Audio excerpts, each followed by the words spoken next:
it was insanity. Like, it would just, your whole mouth would go on fire. And I've never had anything like that. And it was genuinely quite scary. So a spoonful of that, you'd probably just be dead. I actually don't think you could process it. Wow. Hello and welcome to the Abroad in Japan podcast. Probably the best way of learning about life in Japan without actually being in Japan. I'm your host, Chris Broad, but joined as always by England's top Japan enthusiast, Mr. Pete Donaldson himself. Pete, how the devil are you doing? What's going on? I'm very good, Chris. It's early in the morning here in London/Southend, and I am currently I'm a little bit sad, I'm a little bit down, Chris, because I have had to throw in the towel when it comes to being a clever, inventive PC boy, because my computer has died. Oh no. I ripped out all of the guts trying to figure out what the hell was going on with it, and I just don't have time to tinker. The time for tinkering is over. I drove to a computer shop, gave it to a nice South African man behind the counter and said, "Can you fix my computer for me? I simply don't have the time." What's wrong with it? Is it the big IT cock-up that happened the other day? Well, it kind of coincided with the time that happened, I suppose. But no, very much just some issues where it doesn't even post, doesn't even turn on, doesn't even give me a screen. If you give me a screen, I can give you the world, but I can't, so I won't. To be fair, Pete, most of your technology comes from, like, 1987. So that is true, yeah. Your cars, your glasses, everything. It's just... My glasses? 1987. What's wrong with my... These were £30 from the internet. Well, speaking of 1987, look at this. I've bought some retro electronics. Whoa, Sony. Look at this. You see it? That's so Sony. Cool. It's like a... I was going to say it's like the one that in Home Alone, but it clearly isn't. It's much more sleeker. It's not Talk Boy. Those kind of... let me guess, it was a lot more expensive than you thought it might be. How much was this? I think it was about 15,000 yen. Like, clearly it's an antique item. I'm not sure what year it was made. Doesn't say on it. I'm guessing sometime in the late 80s. I'm doing a documentary on Japanese electronics that I've wanted to do for many years, and a few other things related to the 80s, and I want to get some props. And I bought this, and I've had so much fun with it. Right? Do you remember, I don't know about you, but when I was a kid, I used to do that thing where your friend would come around your house and you'd make like a radio show at your desk. You'd sit around a microphone. It was the time when you could start recording films and videos on computers, and we'd like make silly radio shows, kind of like we do now in real life on the Abroad in Japan podcast. And I've done that on this. I once said to do you know the singer at the Smashing Pumpkins, Billy Corgan? Yeah, Billy Corgan. On the day that they'd found a load of Kurt Cobain doing a load of like sort of cassette tape kind of editing.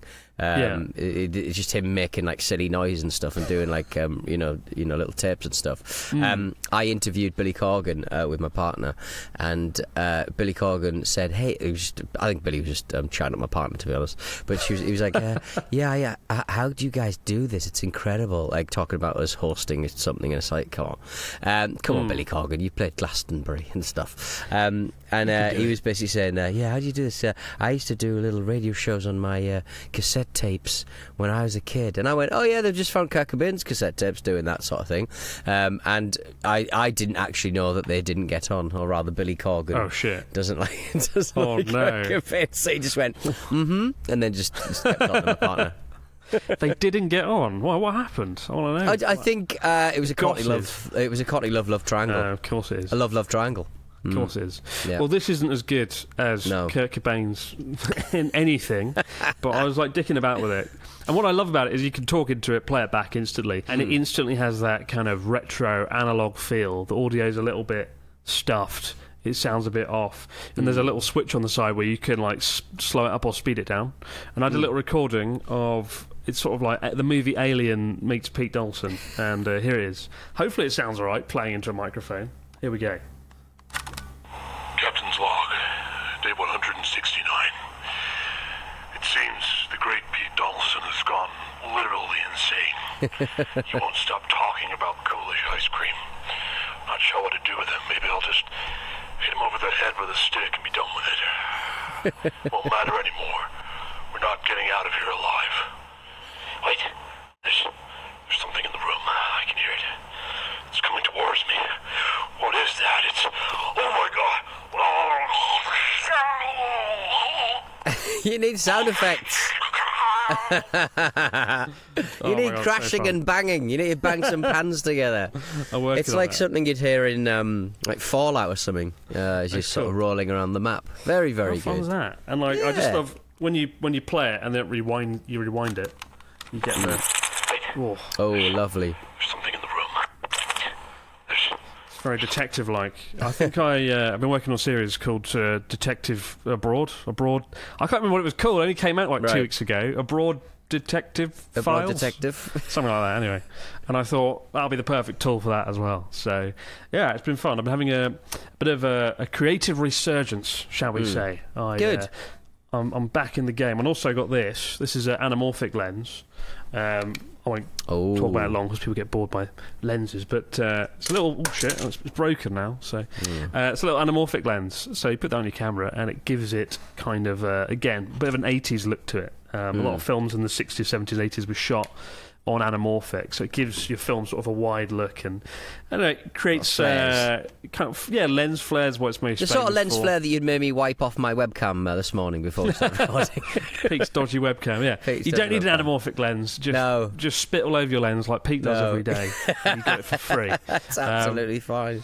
But it looks really cool. It looks good for like bokeh as well. So behind me, I was going to put it on today, but I ran out of time. The lights behind me would look a bit more elongated and ovular, as opposed to circle with spherical lenses. Right, okay. Yeah, I'm having fun with it. And I've had a video come out just yesterday called Day in My Life Escaping Tokyo. Have you seen it, Pete? Have you watched it? I have. It's very chill. It's very ASMR until Natsuki turns up and you investigate the car that you gave him. Oh, yeah. Yeah, so I went... Sickies everywhere. It's a bit sketchy. I went back to Sakata and to pick up my old K car, my beloved K car. It's been sat at Natsuki for 6 months, and he's been driving it around. It's not just sort of sat there doing nothing. He does get in it. He does drive it around, allegedly. Keep the battery up. Yeah, keep the battery up. Although when I switched it on, the car nearly didn't come on at all. It was like he was like, "Go on, switch it on." I turned the key. It was like it was fucked. And, that did sound like a battery issue, to be fair. So maybe he hasn't charged it all that much. It's Natsuki's doing. It's Natsuki did it to me.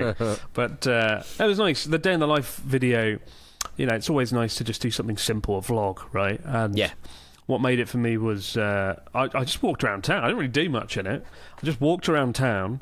I bumped into a Buddhist monk who gave me a tour of a statue in a kindergarten, which is really weird. Just walking through a kindergarten, all these kids screaming at me. I met a man selling pizza that he claimed he'd patented, right?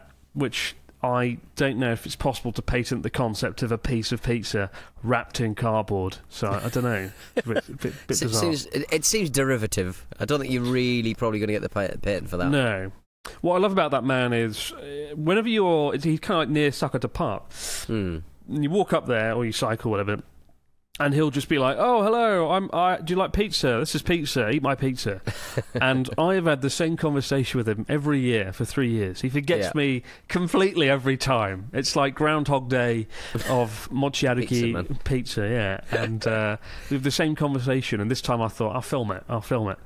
I went on for like 40 minutes, but I cut it down to like 40 seconds. He probably doesn't have that much foot traffic because, you know, Sakata's just very, very leafy, very quiet, and it's very out there. He's clutching at straws. He's taking what chances he can get. Don't tell him about straws. He'll try and patent them. Yeah.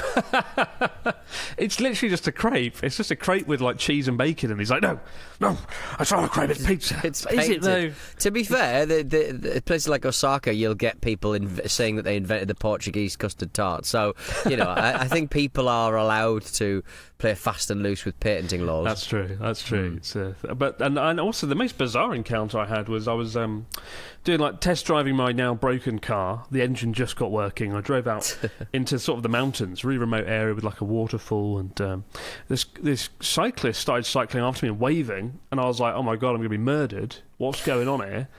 This never happens, right? You know, Japanese person, whatever." And then I was like, "Oh, they're foreign. What's going on there?" And I carried on driving.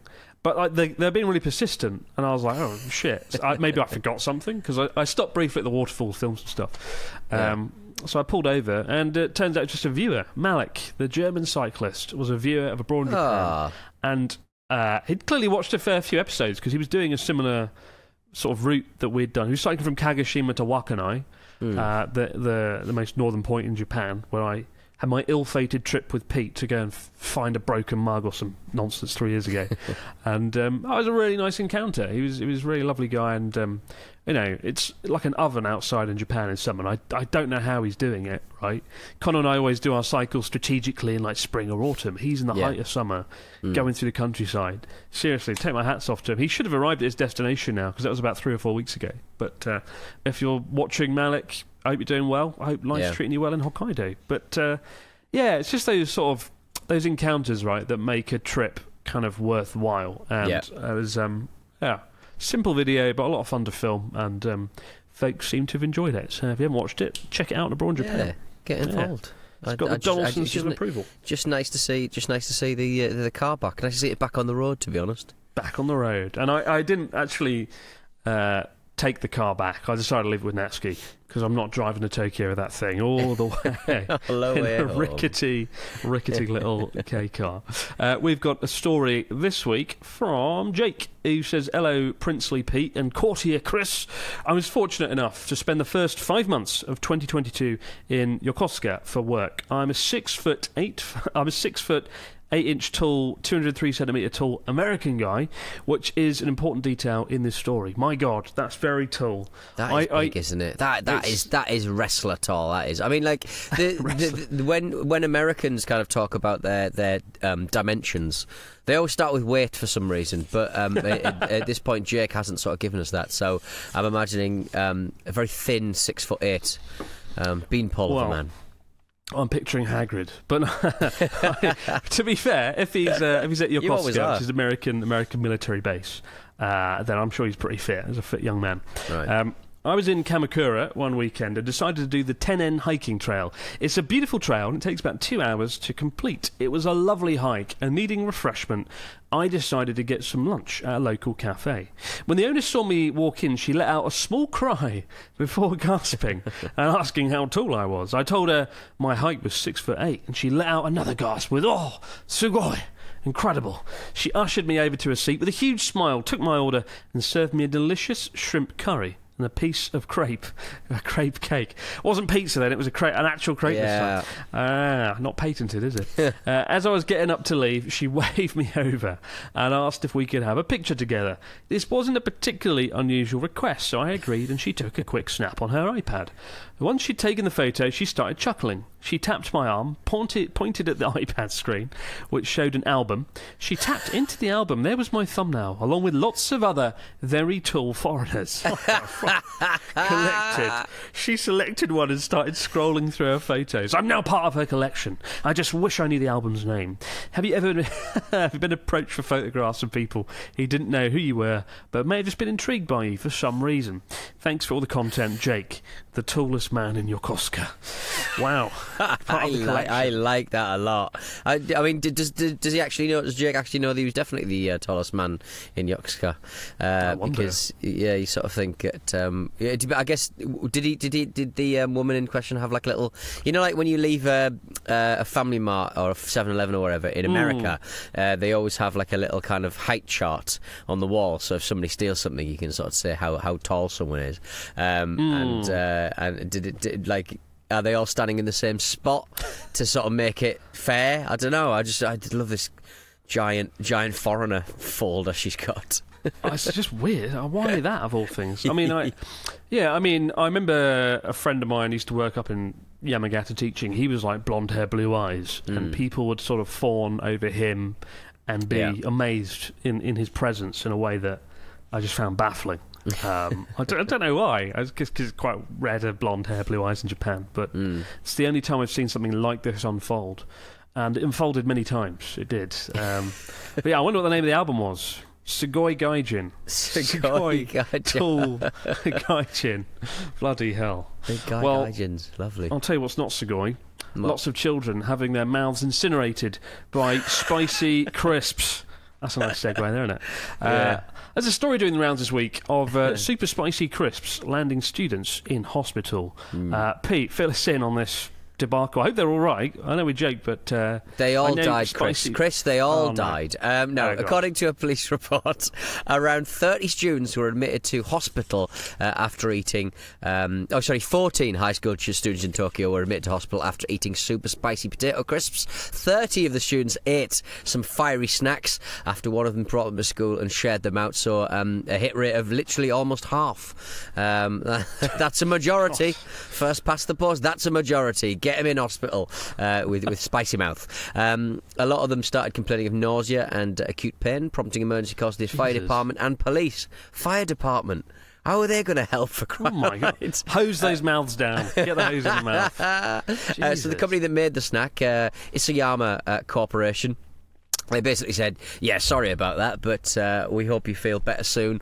And we make hot crisps. What can you say? We make spicy snacks. Those with high blood pressure and weak stomachs are absolutely prohibited from eating the crisps, according to the company's website. It even says that if you've got a cut on your finger, you shouldn't be eating these crisps because it's absolute agony. It's all about the... you sort of see that in America, don't you? There's that one spicy crisp thing, one spicy chip. Yeah, where it's got one, where you open it up and it's got one crisp in it and you can't get it close to your eyes and you eat it and it's insane. I do like the kind of people... I do really like those videos of men in the UK on building sites where they get given a really spicy crisp or some spicy bits of food, and they're really sort of like... big about it, big and manly and strong about it, so to speak. And then cutting to them outside Tesco's with a bottle of milkshake in their hand, having a cry on the floor.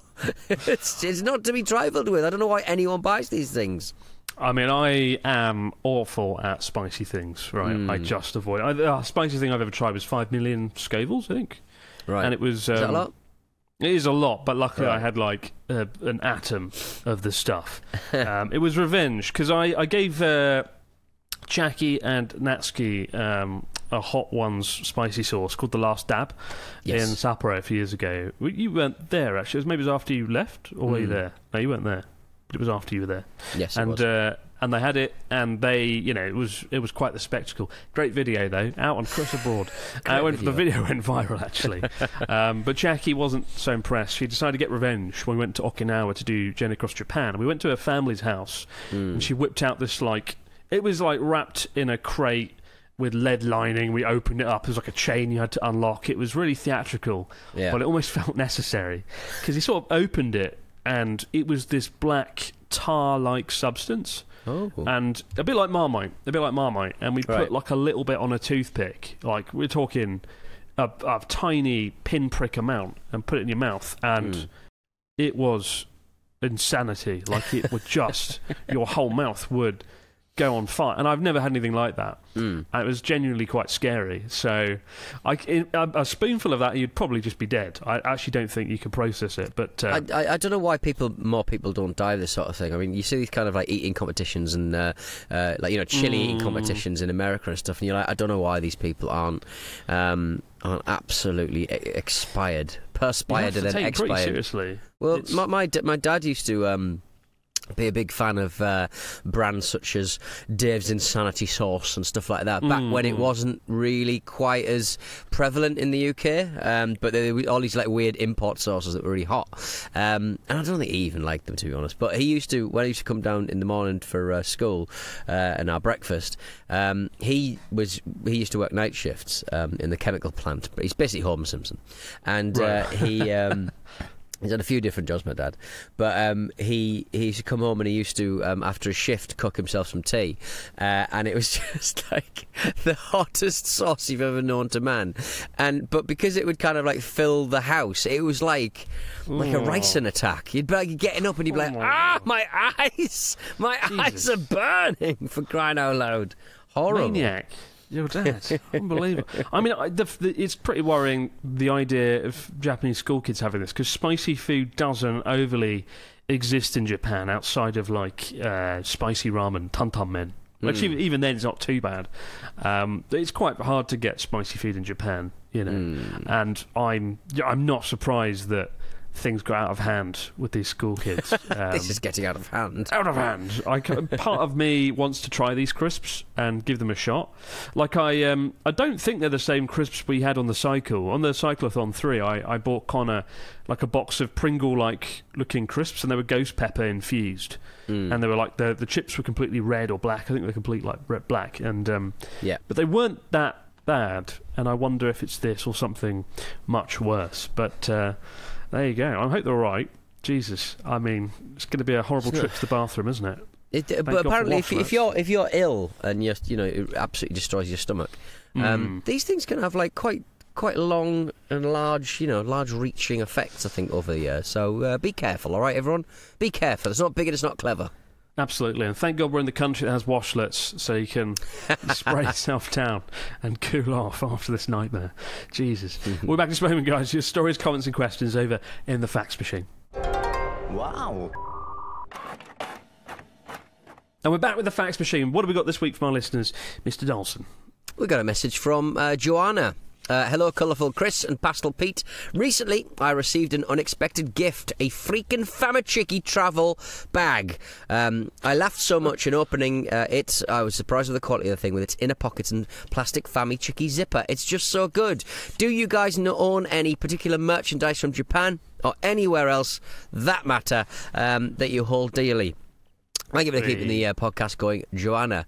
And she's appended an image. It's a lovely bit of work. It looks like a little packet of chicken.